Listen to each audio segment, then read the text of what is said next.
South India shopping mall the wedding మంత్ర సరికొత్త wedding collection south India shopping mall.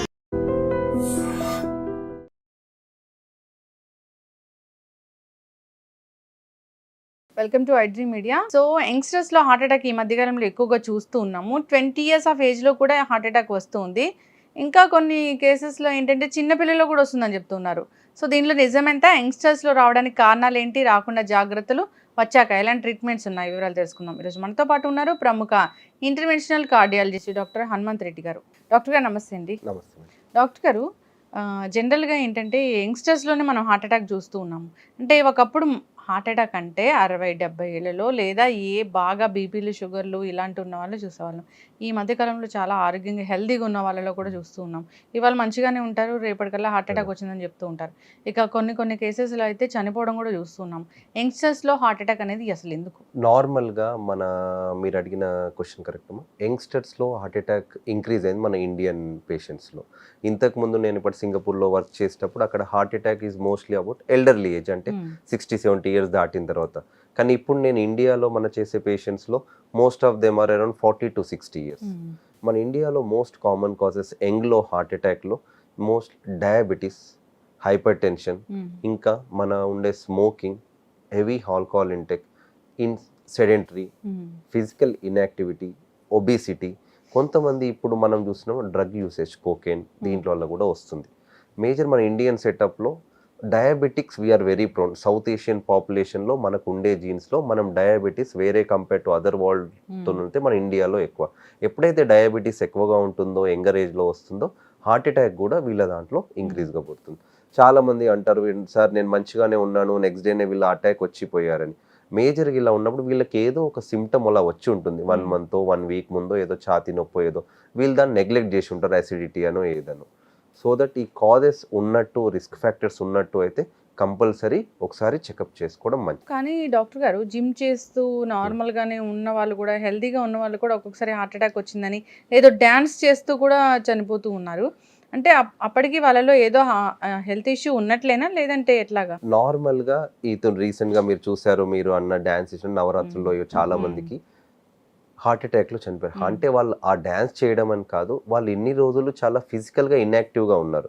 ఒకటేసారి సడన్గా ఒక 2-3 hours కంటిన్యూస్గా హెవీ స్ట్రెయిన్ అవ్వడం, జిమ్లో అడిక్వేట్ ప్రాపర్ ట్రైనింగ్ లేకుండా హెవీ వెయిట్స్ లిఫ్ట్ చేయడం, అండర్ సూపర్విజన్ ట్రైనర్ కాకుండా లేకపోతే చేయడం వల్ల ఇంతకుముందు ఏదైనా రిస్క్ ఫ్యాక్టర్స్ అన్నా ఒక్కొక్కసారి మన కొరోనరీ బ్లాక్స్, మేజర్ జిమ్లో చేస్తూ ఉంటే ఎక్కువ హెవీ వెయిట్స్ షిఫ్ట్లను అయోటా నుంచి వచ్చేది అయోటిక్ డిసెక్షన్ అంటాం, అట్లాంటివి జరగడం వల్ల సడన్ హార్ట్ అటాక్స్ ఉంటాయి. కొంతమందిలో రిస్క్ ఫ్యాక్టర్స్ వాళ్ళు తెలుసుకోకపోయి ఉండొచ్చు రాకముందు. డయాబెటిక్, హైపర్, చాలా మంది నేను మంచిగా ఉన్నాను కదా ఎందుకు టెస్ట్ అని అనుకుంటారు. ఎనీవన్ ఆఫ్టర్ 25 to 30 years వాళ్ళకి ఒకసారి బీపీ, షుగర్ చెక్ చేసుకోవడం మంచిది. ఫ్యామిలీ హిస్టరీ ఆల్రెడీ ఉందనుకోండి, కొంచెం రెగ్యులర్గా మానిటర్ చేసుకోవడం మంచిది. So heavy exercise is not recommended. మీరు ట్రైన్ సూపర్విజన్ లేకపోతే, ఫస్ట్ మీరు ఎక్సర్సైజ్ స్టార్ట్ చేస్తున్నారు, జిమ్కి వెళ్తున్నావు అంటే ఫస్ట్ ట్రైనర్ కింద సూపర్విజన్ గైడెడ్లో చేయండి. తర్వాత స్లోగా ఒక 2 to 3 months తర్వాత మీ యొక్క ఇంటెన్సిటీ పెంచుకోండి. అయితే డాక్టర్ గారు మాట్లాడినట్లే జిమ్లో ఎక్కువగా చనిపోతూ ఉన్నారు.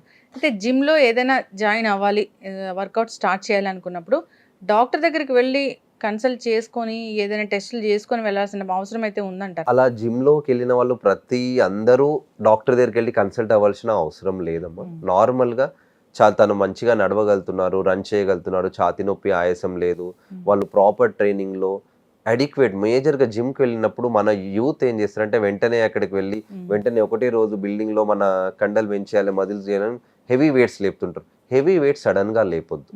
నార్మల్గా అది ట్రైన్ సూపర్విజన్, గ్రేడెడ్ వెయిటింగ్, అంటే ఫస్ట్ కొంచెం ఒక 5 kg 10 kg లేపుతూ దాని తర్వాత సూపర్విజన్లో చేయాలి. కానీ ఎవరికైతే రిస్క్ ఫ్యాక్టర్స్ ఉన్నాయో, ఒక డయాబెటిక్, హైపర్ టెన్షన్, ఇంట్లో family history of heart problem, ఎవరికన్నా ఇంట్లో సడన్ కార్డియాక్ డెత్ ఉన్నా కానీ వాళ్ళు నార్మల్గా కార్డియాక్ ఎవాల్యుయేషన్ చేస్తాం. ఎందుకు చేస్తామంటే నార్మల్గా కాంపిటేటివ్ స్పోర్ట్స్ అంటారు. అంటే ఎవరైతే కాంపిటేటివ్ స్పోర్ట్స్లో ఉన్నారో కొంతమందికి వాళ్ళ family history of sudden cardiac death ఉన్నప్పుడు వాళ్ళ దాంట్లో ఒక ఈసీజీ ఎక్కువ అని చూస్తాం. మనం చాలా మంది చూస్తుంటాం, నార్మల్ మ్యారథాన్ రన్నర్ సడన్ గా కొలాప్స్ అయ్యారు, 5 kilometers రన్ చేస్తారు. వీళ్ళ దాంట్లో ఏమవుతుందంటే హెవీ ఎగ్జర్షన్లో హైపర్ట్రోఫిక్ కార్డియోమయోపతి అని ఉంటుంది. అంటే హార్ట్కి సప్లై ఏదైతే మజిల్ ఉంటుందో కండరం లావుగా ఉండడం వల్ల సడన్గా వాళ్ళు పీక్ ఎక్సర్సైజ్ ఉన్నప్పుడు వాళ్ళు కొలాప్స్ అవుతారు. కొంతమందిలో కొరనరీ ఆర్టరీ అనామలీస్ అంటాం. అంటే లెఫ్ట్ నుంచి రైట్ ఏదైతే మధ్యలో పల్మరీ ఆర్టరీ మధ్యలో రావడం వల్ల హెవీ ఎక్సర్సైజ్ చేసినప్పుడు రెండు కంప్రెస్ అయిపోయి వాళ్ళు కొలాప్స్ అవుతూ ఉంటారు. సో దీని సడన్ కార్డియాక్ డెత్కి చాలా కాజెస్ ఉన్నాయి. ఒక హార్ట్ అటాక్ రావచ్చు, కొరనరీ ఆర్టరీ అనామలీస్ రావచ్చు, మజిల్ డిజార్డర్స్ అంటాం, హైపర్ట్రోఫిక్ కార్డియోమయోపతి ఉండొచ్చు, కొన్ని ఇన్హెరిటెడ్ కార్డియోమయోపతిస్ వల్ల కూడా రావచ్చు. సో ఈ మల్టిపుల్ కారణాలు ఎవాల్యుయేషన్ చేయాలంటే మనం ఒక డాక్టర్ని కన్సల్ట్ అయ్యి ఈసీజీ ఎకో చూయించుకొని మంచిగా ఉన్నాయంటే దెన్ దే కెన్ డూ. ఏవైతే రిస్క్ ఫ్యాక్టర్స్ ఉన్నవాళ్ళు నార్మల్ రొటీన్ పబ్లిక్ వాళ్ళు మంచిగా సిమ్టమ్స్ ఏమీ లేవంటే దే కెన్ డూ. వాళ్ళు చేసేటప్పుడు కూడా ఏమైనా హెవీ స్ట్రెంథనింగ్ ఎక్సర్సైజెస్ చేస్తున్నారు అని అంటే సూపర్విజన్లో చేయడం మంచిది. ఇట్స్ నాట్ దట్ ఫస్ట్ డేనే వెళ్ళి హెవీ వెయిట్స్ లిఫ్ట్ చేయకుండా యూ స్టార్ట్ గ్రేడింగ్లీ. ఫస్ట్ ఇనిషియల్గా ఒక 15 minutes చేసుకొని 30 minutes, then they should increase gradually. Sudden cardiac arrest అయితే ఇంకా ప్రాణాలు కోల్పోయినట్లే, అంతే కదా డాక్టర్ గారు? ఎటువంటి ఛాన్స్ అనేది ఉండదు. సో జిమ్లో మనం చూసేది కూడా అదే, జిమ్ కానీ డ్యాన్స్లో కానీ పెద్ద పెద్ద సౌండ్స్కి, భరత్ లాంటి వాటిల్లో పెద్ద పెద్ద సౌండ్స్ కూడా ఈ హార్ట్కి ఏమైనా అవుతుందా డాక్టర్ గారు? నార్మల్గా యూజువల్గా మనం ఈ జిమ్లో హెవీ ఎక్సర్సైజ్ డ్యాన్స్లో దాంట్లో దే ఆర్ నార్మల్గా స్ట్రెయిన్ అవుతున్నారు. స్ట్రెయిన్ ఆ స్ట్రెయిన్ ఏదో రిస్క్ ఫ్యాక్టర్స్ ఉండే కొరోనరీ బ్లాక్ ఏదైనా రప్చర్ అవడం వల్ల వెంటనే హార్ట్ సప్లై రక్తనాళం బ్లాకేజ్ అవుతుంది. ఎనీ హెవీ సౌండ్స్ దాని వల్ల హార్ట్ కన్నట్లేదు, కానీ ఆ టైంలో మనకు ఒక type of disturbance, sympathetic surge మన దాంట్లో పెరగడం, అప్పుడు మన దాంట్లో హార్ట్ స్ట్రెస్ పెరగడం వల్ల జరుగుతుంది. సో బెటర్ టు అలాంటి రిస్క్ ఫ్యాక్టర్స్ ఉన్న వాళ్ళు దాన్ని అవాయిడ్ చేసుకోవడం మంచిది. ఇప్పుడు గుండె నొప్పి గురించి మాట్లాడుకుంటున్నాం యంగ్స్టర్స్లో. సో యంగ్స్టర్స్లో గుండె నొప్పి వస్తే అంటే లక్షణాలు జనరల్గా ఇది గుండె నొప్పి, గ్యాస్ నొప్పి అని మనము దాన్ని వదిలేస్తూ ఉంటాము. గ్యాస్ నొప్పి ఏమని ఎంటాసిడ్స్ వాడుతూ ఉంటాం. అది గుండె నొప్పి అని మనకి ఎలా తెలుస్తుంది?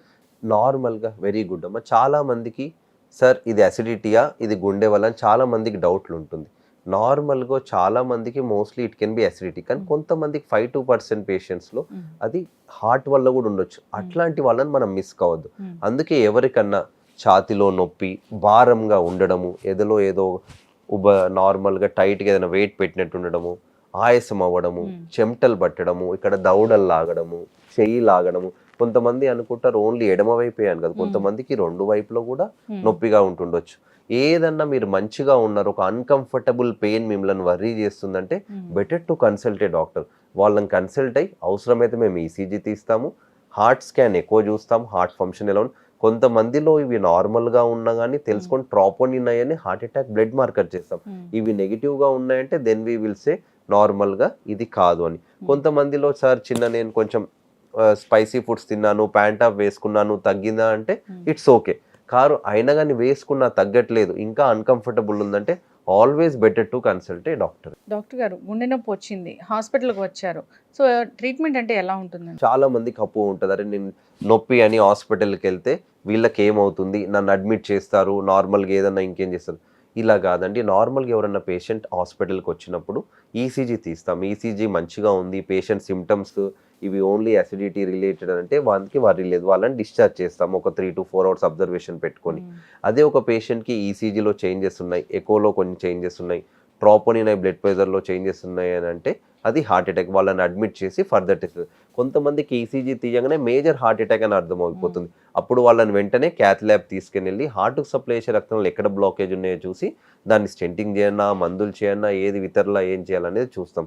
సో ఎవరికి ఏం చేయాలనేది వాళ్ళ patient and patient risk factors బట్టి, వాళ్ళ ఏజ్, వాళ్ళకి ఇంతకు ముందు ఉన్న comorbidities, diabetic, hyper tension, kidney problem, brain ఏమైనా ఉన్నా దాన్ని బట్టి మనము నెక్స్ట్ ఫర్దర్ అడ్వైజ్ చేయాలి. ఒకవేళ హార్ట్ అటాక్ వచ్చింది అని ఈసీజీ మనం తెలిస్తే వెంటనే క్యాత్ ల్యాబ్ తీసుకెళ్ళి యాంజియోగ్రామ్ చేసి హార్ట్కి ఎక్కడ బ్లాకేజ్ ఉందో చూస్తాం. ఒకటే దగ్గర బ్లాకేజ్ ఉంది, రక్తం గడ్డ అంటే వెంటనే అక్కడ స్టెంట్ ఇస్తాం. దాన్ని ప్రైమరీ పీటీసీ అంటారు. కొంతమందిలో నార్మల్గా రొటీన్గా సార్ నేను నడుస్తూ ఉంటే ఛాతీ నొప్పి వస్తుంది, ఆయాసం వస్తుంది అని అంటే అప్పుడు వాళ్ళని అడ్మిట్ చేసుకొని వాళ్ళకి యాంజియోగ్రామ్ చేసి బ్లాకేజ్ ఉందంటే అప్పుడు ఎలెక్టివ్ మనం ప్లాన్ చేసుకొని స్టెంట్ వేస్తాం. వీళ్ళు కంపల్సరీ ఛాతీ నొప్పి అని వచ్చారు కాబట్టి వీళ్ళకి వెంటనే ప్రొసీజర్ చేయాలి.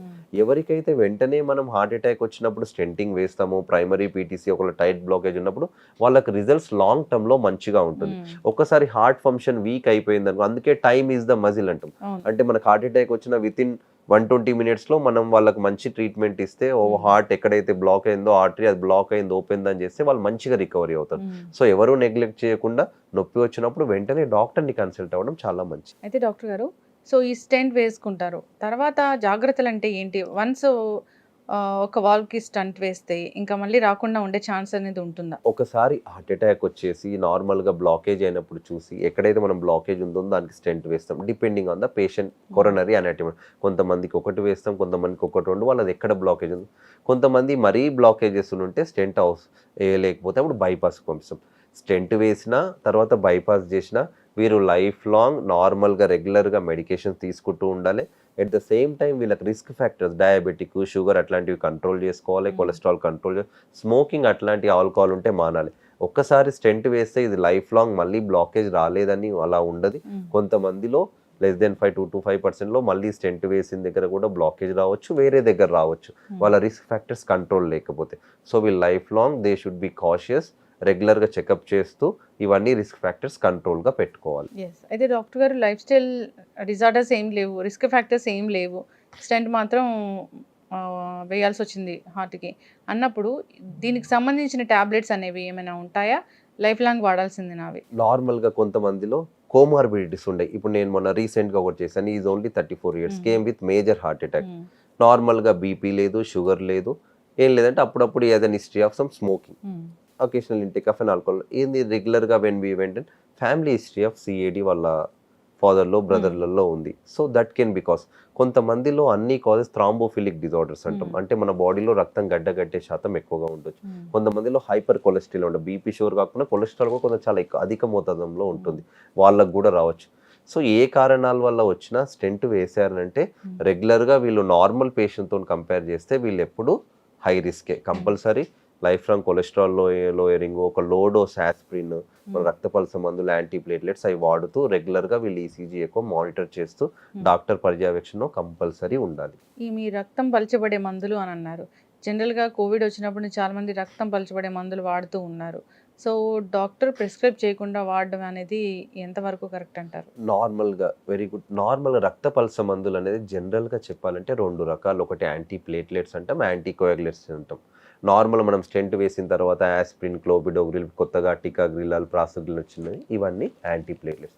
కొంతమందికి యాంటీకోయాగులెంట్స్, స్టాటిన్స్ కాకుండా నార్మల్గా హెపారిన్ ఇస్తూ ఉంటాం, నార్మల్గా క్లెక్సేన్ అంటాం, ఎనాక్సోపరిన్. ఇప్పుడు కొంతమందికి కోవిడ్లో మనం రక్తపల్స మందులు ఓరల్ యాంటీకోయాగులేషన్స్ అది ఇస్తాం, రివరాక్సోబాన్, ఎపిక్సాబాన్, డబిగటన్ ఇట్లాంటివన్నీ. ఏవి రక్తపల్స మందులు వాడాలన్నా కంపల్సరీ డాక్టర్ పర్యవేక్షణలోనే వాడాలి.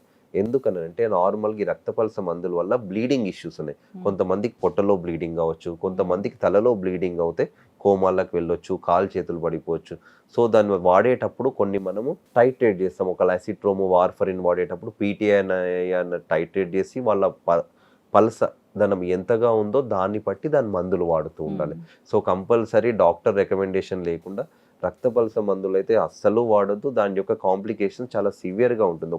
కొంతసారి కొంతమంది రీసెంట్గా హ్యాడ్ అండ్ ఎమరే పేషెంట్ అరౌండ్ 60 years, ఇంతకుముందు వాళ్ళకు స్టెంటింగ్ వేశారు 4-5 years ముందు, ఇప్పుడు బ్లీడింగ్తో వచ్చారు. మొన్న ఎంత సివియర్ బ్లీడింగ్ అంటే ఈ లాస్ట్ అరౌండ్ 5-6 బౌట్స్ మొత్తం బ్లీడింగ్, అసలు మోషన్లోనే బ్లీడింగ్, బీపీ పడిపోయి కిడ్నీ కూడా ఎఫెక్ట్ అయిపోయింది. సో అట్లాంటి వాళ్ళకి వెంటనే బ్లడ్ ట్రాన్స్ఫ్యూజన్ ఇచ్చి రక్తపల్స మందులు స్టాప్ చేసి తర్వాత వాళ్ళ ఎండోస్కోపీ చేసి బ్లీడింగ్ ఎక్కడ ఉందా, కొలోనోస్కోపీ చేసి ఎక్కడికి వెళ్ళి బ్లీడింగ్ అవుతుందని చూసుకొని తర్వాత డిపెండింగ్ ఆన్ దేర్ కండిషన్స్ అప్పుడు మనం రికమెండ్ చేస్తాం. సో హార్ట్ అటాక్ అసలు రాకూడదు లైఫ్లో అంటే ఎలాంటి జాగ్రత్తలు తీసుకోవాలి?